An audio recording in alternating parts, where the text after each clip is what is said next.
This is our second video into our philosophical journey through these seven deadly sins. We started with pride, where we discovered that the original biblical texts were not condemning all pride, but rather four specific types of distorted self-perception. Well, today we are going to be tackling greed. And what we're going to discover is that greed might be the most insidious vice on the entire list, because it is the only desire that actually gets stronger the more you feed it. But before we dive into the philosophy, of course, we need to actually understand what we're talking about first. Because just like with pride, the English word for greed has essentially flattened something that was originally much more nuanced. The primary Greek word for greed in the deadly sins tradition was pleonexia, which doesn't just mean wanting things, but it literally translates to wanting more than your share.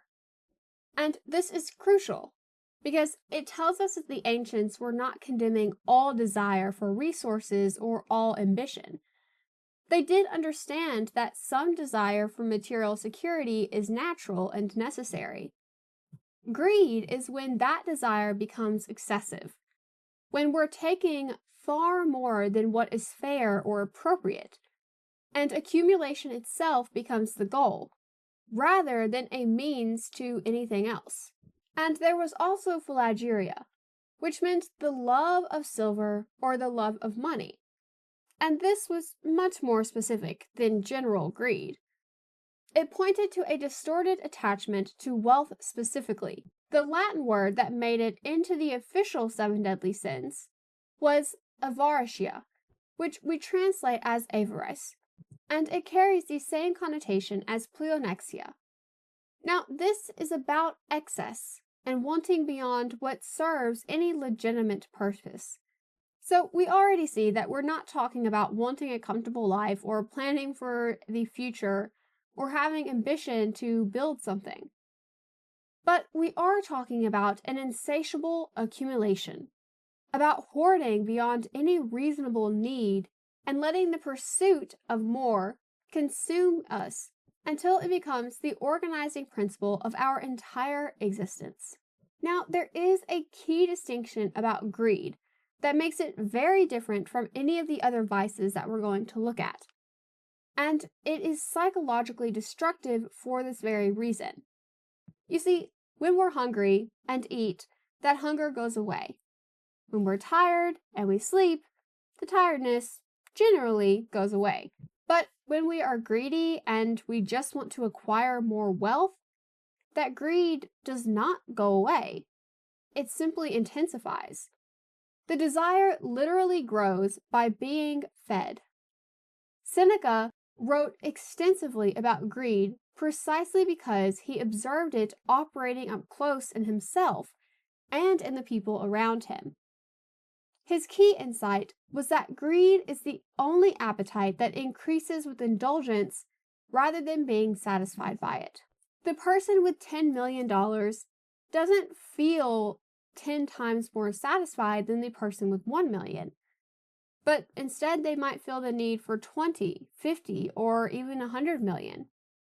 And the number keeps going up, but the satisfaction never arrives. Because money is not the goal.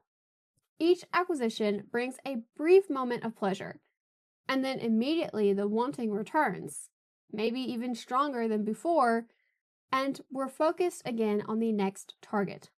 Schopenhauer built his entire philosophy around this observation, though he did extend it beyond just greed to all of human striving.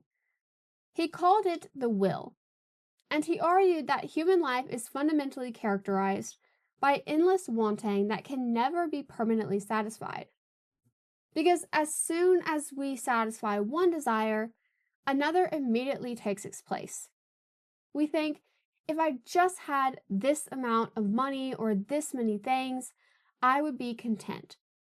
But the moment we actually get those things, we're already wanting more.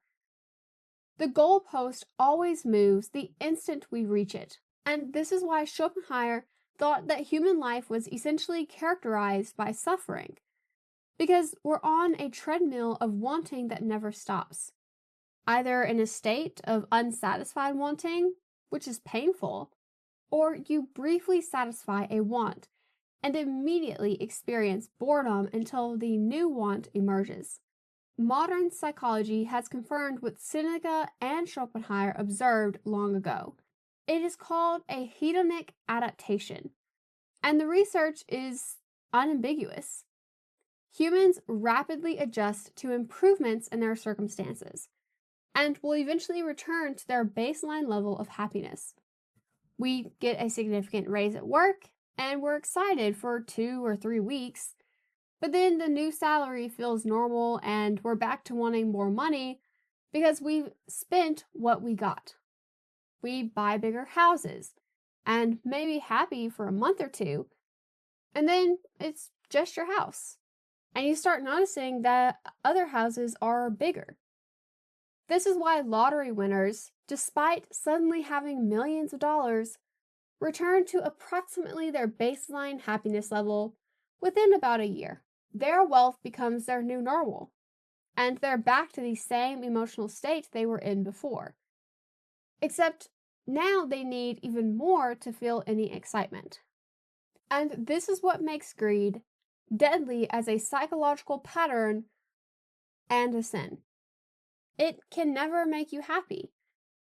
Every other vice at least offers the possibility of satisfaction, however temporary that it is.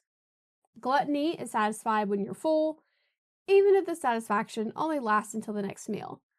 Lust is satisfied after sex, even if the satisfaction is brief. But greed is never fully satisfied. You're volunteering for a life of perpetual wanting, where every achievement of a goal immediately generates a new goal, and every acquisition immediately creates desire for the next acquisition. It is simply an endless cycle that promises fulfillment and delivers only more wanting. So this raises an obvious question that we need to address directly.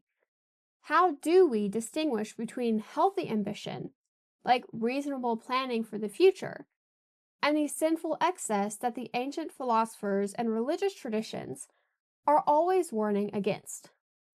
Because clearly, not all desire for financial security or all efforts to build wealth are related to greed, because there is a line somewhere. Well, Aristotle gave us a framework for thinking about this in his doctrine of the mean, which he applied to nearly every virtue and vice. For Aristotle, virtue was almost always found in the middle between two extremes. In the case of wealth, he identified 3 positions. On one extreme, you have wastefulness, where someone spends recklessly with no concern for resources or future need. On the other extreme, you have stinginess, or greed, where someone hoards resources far beyond what they need, and they'll never be able to use their wealth appropriately, even when they should. And in the middle, you have what Aristotle called liberality, or generosity, which is the virtue of having an appropriate relationship with money. The liberal person neither wastes nor hoards. They use wealth as a means to an end, and they're generous when generosity calls for it. And they maintain appropriate concern for their future security without letting that concern become excessive. In Aristotle's analysis, the greedy person is not just someone who wants money, but instead someone who cannot use money appropriately. They have accumulated it for its own sake, rather than a means to anything valuable. The number in the bank account becomes the goal, disconnected from any purpose that the number might actually serve. And this is where we can start to see the line between ambition and greed. If you are accumulating wealth to build something, to provide for people that you care about, or to create security against genuine risk, then you're treating wealth as a means to ends that you value.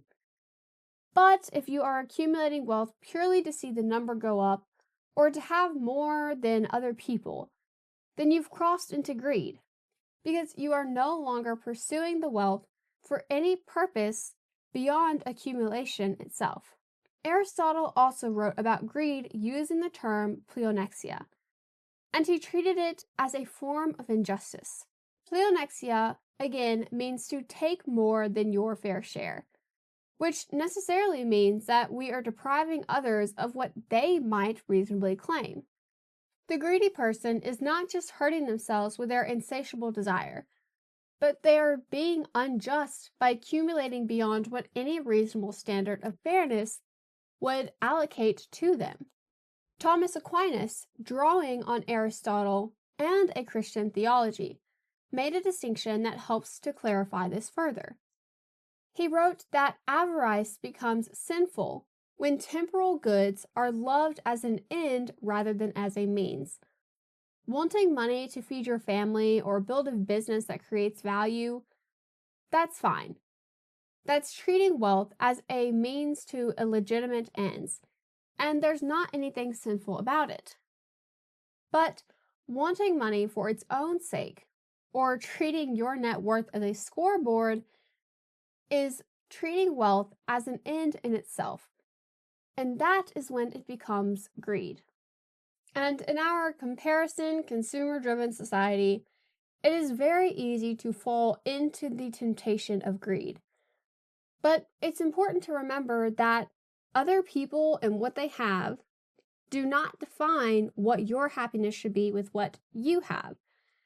Because as Seneca said, to be content and happy in life is simply to appreciate the things that you already have, not to have an insatiable desire for things that we might never achieve. And it's okay, because being happy and content with what you already have will make you a much richer person than the millionaire who can never be satisfied with their wealth. So, with that said, thank you guys so much for watching. And as always, don't forget to like, comment, and subscribe. And I will see y'all next time.